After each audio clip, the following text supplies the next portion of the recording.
It's hardly surprising that free speech and concerns over free speech and how we're allowed to demonstrate or even protest are the meat and drink of what we do here on LBC as a speech radio station, because obviously we have the ability of free speech and speaking on to you and to all of my colleagues. And it's something that is concerning senior politicians as well, and I'm sure senior police officers. Well, we'll hear from a senior police officer in just a moment. But here's Sir Keir Starmer telling MPs earlier this month, police need to focus on policing the streets rather than chasing down tweets. We must ensure the police focus on the most serious issues and the issues that matter most to our constituencies and all communities. And that includes tackling issues like antisocial behaviour, knife crime and violence. Well, a story today making headlines from the Mail to the Guardian. Police should not record non-criminal hate incidents, says Watchdog. It's almost the same headline, actually, in all the papers. And that Watchdog is Sir Andy Cooke, His Majesty's Chief Inspector of Constabulary, who joins me now. Privileged to have you on, Sir Andy. Thank you very much for that. What is it that you're laying out today, sir? Good morning. Good morning. Quite simply, we've seen recently some issues that have not placed the police in the best light.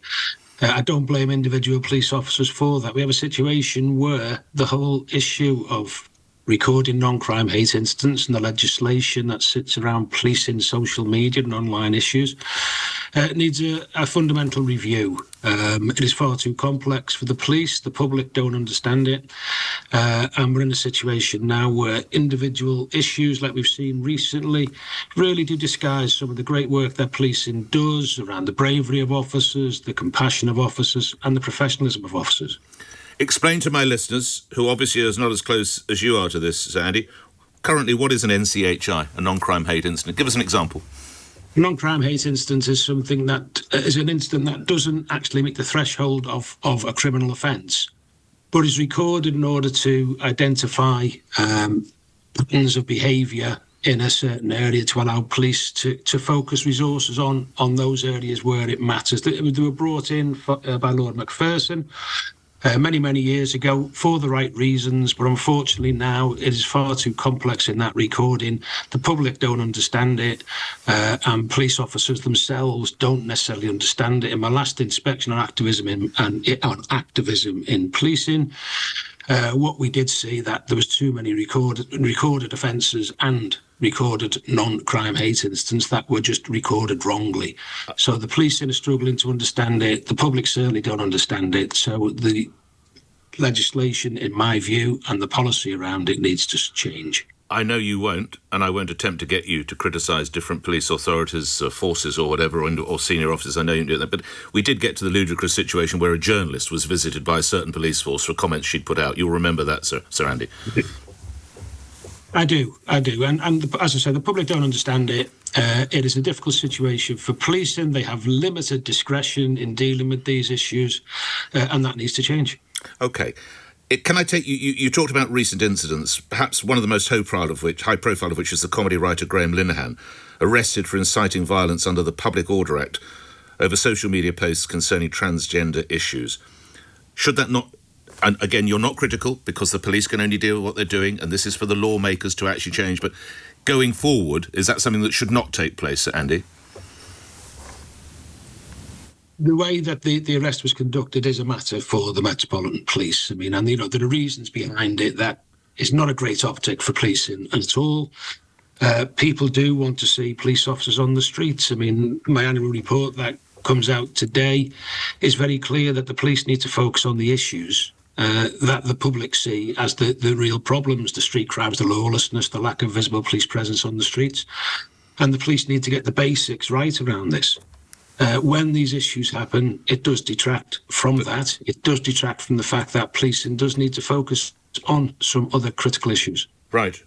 So, as I say, going forward, that should not take place. Is it OK for me, then, to put out a social media post suggesting that I want to punch transgender people in their genitalia? This is the problem that policing has. It's very much in the context of that. Respectfully, sir, you're the Chief Inspector. I think many look to you to think of a way to work with the lawmakers. Let's stress, you don't make the law. You and the brave men and women who serve under you and all the Chief Constables and the Commissioner, they just uphold the law. They don't make it. But what should it be? Can I put out a post saying I want to punch a transgender person in his, her genitalia? a really difficult one to answer, Nick, because it would depend very much on the context of that tweet. It would depend if it was directed towards a specific individual or the manner in which it was meant. But unfortunately, with non-crime hate incidents, with some of the legislation, it's whether the person who's the subject of that believes it to be an offence. That the crime recording that policing has to undertake, which is why this gets so complex for police officers, this is hundreds of pages long, and there's all sorts of different things they need to consider in recording these issues. Now, should policing be dealing with them, as I've said previously, if it goes over the threshold of criminality, yes, they should. But we need to define on a social media basis what that level of criminality is, and the law is too confusing. Most of the legislation for this that gets used for social media issues was devised before we had the social media explosion. It's from the 1980s, quite a lot of it. It is not suitable. The whole issue needs to be looked at again, and that those who are responsible for the legislation for it need to review it as a matter of urgency. I know one of your driving factors is you want to put more police officers on the beat to help them solve crime and to reassure people, and I'm sure most chief constables and the commissioner would agree. So how helpful is it then that nearly 900 people were arrested on the weekend for holding up signs, Sir Andy? The law is very clear. This is an issue of prescription. The government have passed that legislation. It does place those senior officers who are dealing with it in a position where they cannot be seen to ignore that level of law breaking, and they have to do something in relation to it. Now, for the Metropolitan Police, because of the size of some of these protests, it's always going to be a massive issue. But the way that they've dealt with it is certainly a matter for the Commissioner, and he has followed the law in relation to that. But as a seasoned cop, is it a good look? In some instances, we're having 80-year-old women arrested for holding up a sign, Sir Andy. A lot of things that the police do are not a good look. But you have to look at the other side of the coin as well, about the position the police are in. That is the law. They are there to enforce the law, and on this occasion, that's what they've done. I sense you're roughly the same vintage as I am. In the years that you've served as a cop, as a senior cop, as a chief constable, as a chief inspector, what's been the biggest changes you've seen, Sir Andy? Certainly, the amount of online offending is a massive issue. The change in communities, it's far more difficult now for policing to understand the communities. They have to work a lot harder to do that. Crime is no longer local. Crime is national and international. It's a far more complex world. But one of the key issues that's affecting policing is the amount of bureaucracy that sits on police officers' shoulders, whether that's national crime recording, whether that's submitting files to the criminal justice system that now are far more complex than ever before. There's so many different reasons that prevent police officers from actually doing the job the public wants, which has been visible in on our streets, catching those people who are committing offences and raising what is a pretty poor detection rate to where it should be. And lastly, when you were starting out in the job, is it the case, as one often reads, that you might be presented with a certain crime, you would go to a sergeant who would say to you, tell you what, lad, don't sweat it, nothing to worry about, there's nothing to see here, go out and catch the bad guys, don't worry about this, it's a load of old nonsense. And that sergeant now does not feel necessarily empowered, for whatever reason, to treat the young rookie like that. Sir Andy? Yes, look, there is certainly a lot of inexperience in policing. 36% of police officers have less than 5 years service. The supervisors themselves, a lot of them are pretty young in service. But one of the key issues is that crime is going down.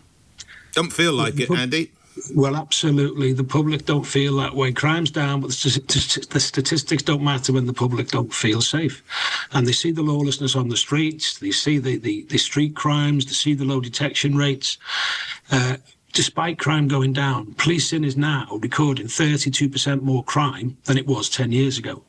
So the level that we are reporting crime at is too low. Undoubtedly. It's one of the reasons why we need to look at the whole issue of crime recording. We need to look at the whole issue of the bureaucracy that sits around policing. And we need a more common sense approach to the whole issue, both from legislature and from policing. I just don't think it's the police's responsibility to be governing what we can and can't see on the internet, especially with the old Online Safety Act. I mean... So I would be able to say, I want to punch all Muslims in the face or punch all black people in the genitalia. I can say that. Say it. Absolutely, absolutely. I have no problem with you saying that. It's up to me whether I want to read it and take offence to it or not. And if a Muslim does take offence and is concerned that Nick Ferrari might go around and punch him or her in the face, what are they meant to do? Well, they can report it to the police, and if anything happens, and at least they've got the, got the evidence in regards to it. But until something actually happens, I don't really think it's much of an issue. But okay, well, many would say that you... actually, what policing currently says is you take action because you need to find and build up a profile. The Nick Ferrari likes suggesting that we go around punching certain sections of society. That's why they would say they need to do it, Sam. Now, by the way, I'm with you, but I think what we both have to accept is that policing has not adapted for social media, and it is just not able to cope with what... I just don't think there's a place for police on social media, if I'm honest, unless it's a case of, making sure that the police are on the street rather than the internet.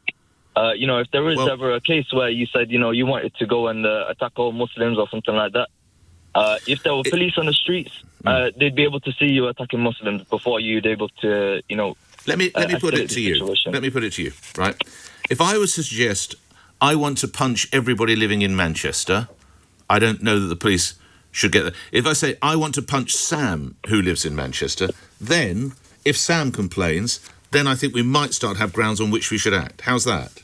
Yeah, I agree. I agree on that. If it's a targeted comment, then, report it to the police, but I don't think the police should be, spending their time online. I don't think there should be a dedicated budget or a significant budget towards, policing the online. I mean, it's just going to end up being like, escalating towards a thought crime in that case. The social media companies already offer you the ability to edit your comment before you actually put it out. Oh, we can't trust the social... As we learnt on Monday, that kids take their lives from social media content. We can't rely on them.